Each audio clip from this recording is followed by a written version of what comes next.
Maithili express की शानदार प्रस्तुति।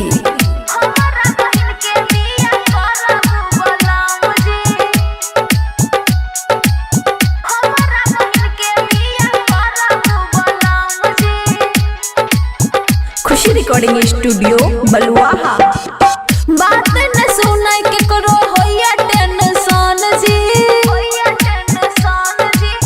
बात न सुनाई के करो होया टेंशन जी, होया टेंशन जी।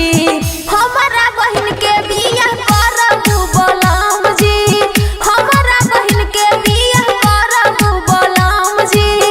बात न सुनाई के करो होया टेंशन जी, बात न सुनाई के करो होया टेंशन जी, होया टेंशन जी। हमारा बहन के बियाह करबू बलम जी, हमारा बहन के बियाह करबू बलम जी। डीजे सुमित सतीश रईमा।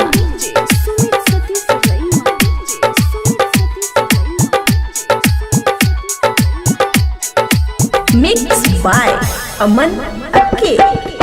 छुप छुप ओकर संगी लैला जाइए, नहीं जाने संगे ओकरा की करइए, नहीं जाने संगे ओकरा की करइए।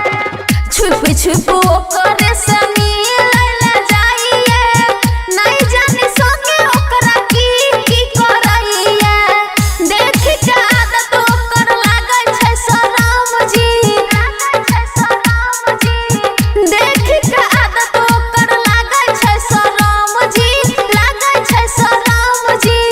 हमारा बहन के बियाह करबू बलम जी, हमारा बहन के बियाह करबू बलम जी। डीजे सुमित सतीश रईमा। हमारा बहन के बियाह करबू बलम जी। खुशी रिकॉर्डिंग स्टूडियो बलुआहा। माय बाप के नाम बोलू केतना हंसेते, घर परिवार छोड़ जब भाग जेते, घर परिवार छोड़ जब भाग जेते।